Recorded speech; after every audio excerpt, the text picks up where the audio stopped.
औज़ुबिल्लाहि बिस्मिल्लाहिर्रहमानिर्रहीम। हमारा next topic है Hess's law of heat summation. Hess's law of heat summation की बुनियाद law of conservation of energy है। अब law of conservation of energy क्या होता है? Energy can neither be created nor destroyed but can be converted. Energy को ना पैदा किया जा सकता है, ना फ़ना किया जा सकता है, बल्कि ये एक शक्ल से दूसरी शक्ल में तब्दील हो जाती है। अब जर्मन हेनरी हेस ने इसी को जो एनर्जी के हवाले से लॉ था, इसको एंथैल्पी पे अप्लाई कर दिया। अब किस तरह से अप्लाई किया, इसको समझने के लिए यहाँ पे ये वाली डायग्राम देखें। हमारे पास कोई रिएक्टेंट है ए और प्रोडक्ट बन रहे हैं बी। अब डायरेक्ट ए बी में कन्वर्ट हो जाएगा, ये इसका एंथैल्पी चेंज आएगा, ये डायरेक्ट रूट है। अच्छा, डायरेक्ट कन्वर्ट होने के बजाय अगर ए से पहले बने एम एन और उनके रिएक्शन से बने बी, तो ये एक इनडायरेक्ट रूट हो जाएगा। या ए से पहले बने एक्स, फिर उससे बने वाई जेड और फिर बने बी, तो ये भी इनडायरेक्ट रूट होगा। तो ए बी में डायरेक्ट कन्वर्ट हो या इनडायरेक्ट रूट से ए पहले एक्स वाई जेड में कन्वर्ट हो फिर बी में तब्दील हो, या ए पहले एम एन में कन्वर्ट हो फिर बी में तब्दील हो, ये इनडायरेक्ट रूट है। तो ओवरऑल इंथैल्पी चेंज सेम रहेगा। जैसे law of conservation of energy क्या था, एनर्जी ना पैदा होती है ना फना होती है, बल्कि एक शक्ल से दूसरी शक्ल में तब्दील हो जाती है। तो यहाँ पे भी एस ने क्या कहा, इसने कहा कि ओवरऑल इंथैल्पी चेंज सेम रहेगा, चाहे रिएक्शन डायरेक्ट हो जाए चाहे इनडायरेक्ट हो जाए। इसको समझने के लिए मज़ीद इसकी स्टेटमेंट देख लेते हैं।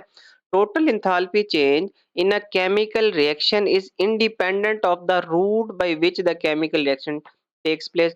किसी भी रूट से केमिकल रिएक्शन हो रहा है, टोटल एंथैल्पी चेंज इस चीज़ के ऊपर डिपेंड नहीं करता, as long as the initial and final condition are same. अगर इनिशियल और फाइनल कंडीशन सेम है, तो जो मर्ज़ी रूट ले ले, ओवरऑल एंथैल्पी चेंज सेम रहेगा। ए और ए का बी में कन्वर्ट होना, इस दौरान जितना एंथैल्पी चेंज आएगा, उतना ही इस रूट को लो, एक्स वाई जेड वाले रूट को लो, उतना एंथैल्पी चेंज आएगा, या एम एन वाले रूट को लो, तब भी उतना ही एंथैल्पी चेंज आएगा। यहाँ पर इसका फार्मूला ज़रा देख लें। एंथैल्पी किस तरह से चेंज निकालेंगे? ओवरऑल जो एंथैल्पी चेंज है delta H are, overall enthalpy of reaction किसके बराबर है? Delta H one plus delta H to. अगर ऊपर वाला रूट लें, डेल्टा एच वन ए से एम एन में तब्दील होना, और delta H two enthalpy change आ रहा है एम एन जब बी में तब्दील हो रहा है। यहाँ पे ये फार्मूला अप्लाई होगा। और नीचे overall enthalpy of reaction delta H R किसके बराबर है? डेल्टा एच थ्री ए से एक्स, एक्स से Y Z delta H four, और वाई जेड से बी डेल्टा एच फाइव। तो यहाँ पे भी डेल्टा एच आर इन तीनों एंथैल्पियों के बराबर होगा। नेक्स्ट आगे इंपॉर्टेंस क्या है जी हेसेस लॉ की। अब Hess's law used when delta H can not be measured directly. जब एंथैल्पी चेंज को हम डायरेक्टली मेजर ना कर पा रहे हों, तो उस वक्त ये लॉ इस्तेमाल किया जाता है। या इस तरह के रिएक्शन जो इनडायरेक्ट हों, उनकी एंथैल्पी चेंज मालूम करने के लिए इस लॉ को इस्तेमाल किया जाता है। इसको समझने के लिए हम जरा एक एग्जांपल देख लेते हैं।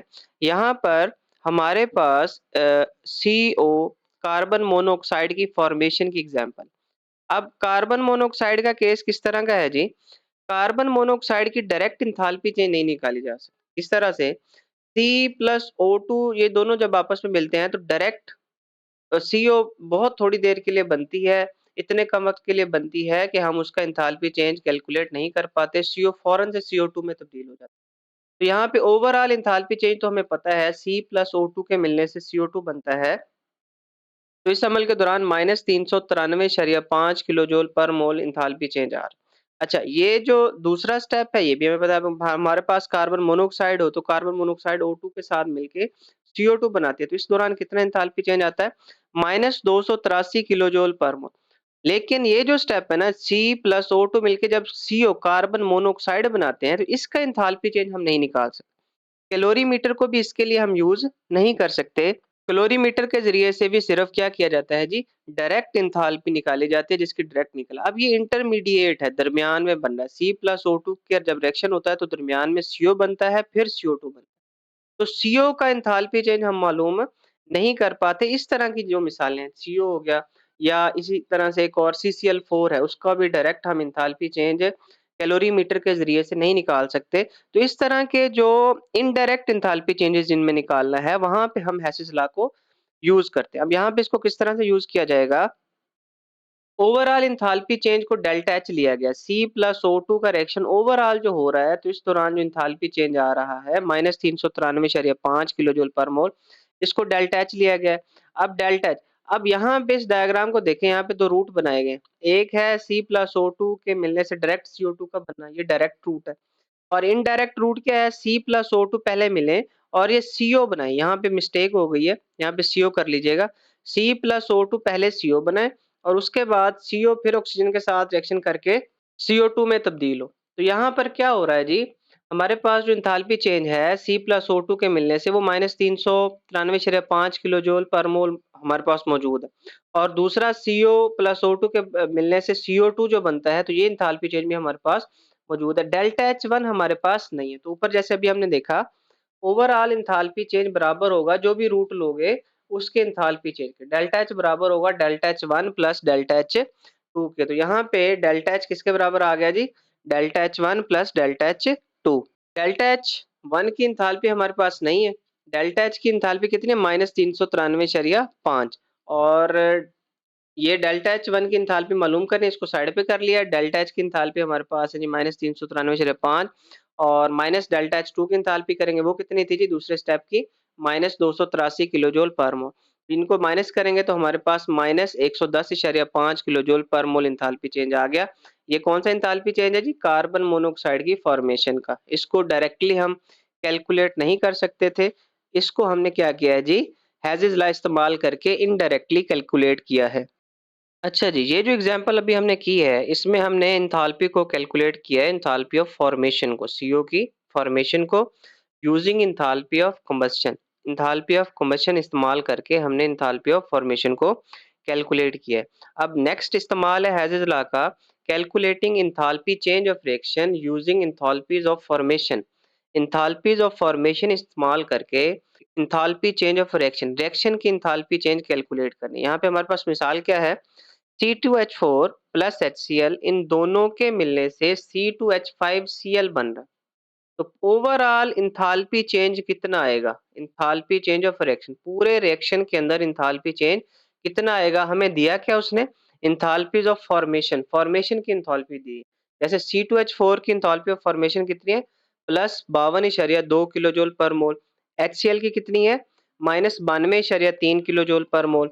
और C2H5Cl की कितनी है, -109 किलो जूल पर मोल। तो अब हमने क्या करना है, इन्हीं एंथैल्पीज़ को, एंथैल्पीज़ ऑफ फॉर्मेशन को यूज़ करके ओवरऑल एंथैल्पी चेंज निकालना है। तो तरीकाकार क्या होगा, प्रोडक्ट की जो एंथैल्पी है माइनस रिएक्टेंट की एंथैल्पी कर देंगे, तो हमारे पास पूरे रिएक्शन की एंथैल्पी आ जाएगी। इसको समझने के लिए इस डायग्राम को भी देख लें। C2H4 का एंथैल्पी चेंज कितना है, +52.2 किलो जूल पर मोल। HCl का enthalpy change, enthalpy of formation, sorry, enthalpy of formation यहाँ पे C2H4 का है, यहाँ पे HCl का कितना, -92.2 3 किलो जूल पर मोल। और C2H5Cl का कितना है, -109 किलो जूल पर मोल। अब प्रोडक्ट की एंथैल्पी है -109, और रिएक्टेंट की एंथैल्पीज़ जो हैं वो -109 में से क्या कर देंगे, माइनस। तो इसको जब हम माइनस करेंगे तो हमारे पास क्या आंसर आता है, -68.9 किलो जूल पर मोल। तो इस तरह से ओवरऑल पूरे रिएक्शन की एंथैल्पी हम जो है कैलकुलेट कर सकते हैं, एंथैल्पी ऑफ फॉर्मेशन को यूज़ करके। और यहाँ पे कौन-सा लॉ अप्लाई कर रहे हैं हम, हैज़ेस लॉ अप्लाई कर रहे हैं। नेक्स्ट हमारे पास है calculating enthalpy change of formation of a substance using enthalpy of combustion and enthalpies of formation of other substances. यहाँ पे हमने enthalpy change of formation calculate करनी है। यहाँ पे हमारे पास मिसाल है C3H8 plus 5O2 sign of arrow 3CO2 plus 4H2O। तो यहाँ पे C3H8 की एंथैल्पी चेंज ऑफ फॉर्मेशन जो है इसकी कैलकुलेट करनी है, और यहाँ पे हम एंथैल्पी ऑफ कम्बस्शन भी यूज़ करेंगे और एंथैल्पी ऑफ फॉर्मेशन भी यूज़ करेंगे। यहाँ पे उसने जो हमें डाटा दिया है वो ये दिया है कि जो प्रोपेन है ना, प्रोपेन, इसके 14.64 ग्राम थे, इनको जलाया गया in an excess of oxygen, oxygen excess में था, कैलोरीमीटर के अंदर 25 degree centigrade and 1 ATM pressure पे 678.6 kilo joule of heat is evolve.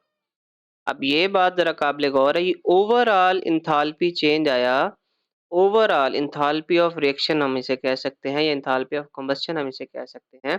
C3H8 का जब 14.64 ग्राम इसके हमने लिए, तो इतनी हीट जो है वो 678.6 किलो जूल जो हीट हीट जो है वो इवॉल्व है।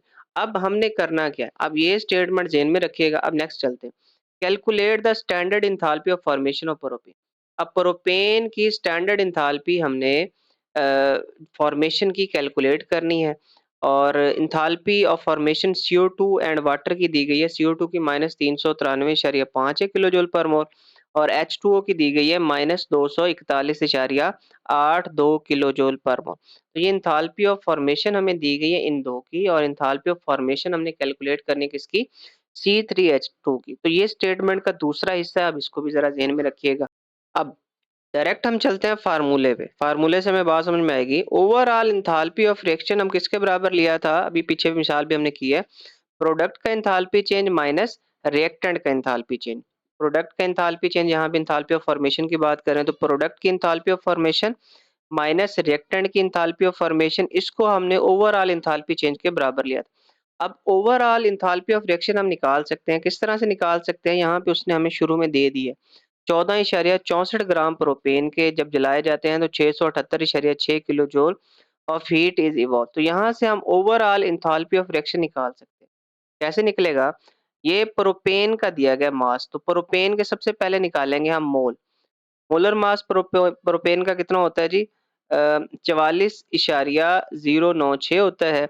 मोल कैसे निकलेंगे? दिया गया मास 14.64, और बटा इसका जो क्या कहते हैं हम, मोलर मास है 44.096, तो हमारे पास इसके मोल निकला है 0.3320।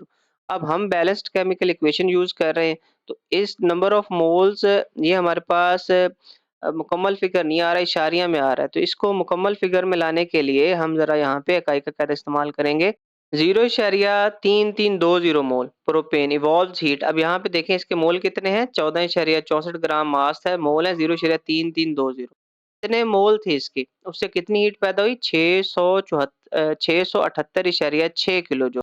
अब इतने मोल से इतनी हीट पैदा हो रही है, तो 1 मोल से कितनी पैदा होगी? 0.3320 बटे में चला जाएगा, तो माइनस 2044 किलो जूल पर मोल हीट पैदा होगी जब इसका 1 मोल होगा। यहाँ पे इक्वेशन में देखें हमारे पास इसका 1 मोल है, तो अगर 1 मोल प्रोपेन का होगा, तो ओवरऑल जो हीट चेंज आएगा जब इसको बर्न करेंगे, इतना हीट चेंज आएगा। तो ओवरऑल एंथैल्पी ऑफ रिएक्शन हमारे पास कितनी आ गई?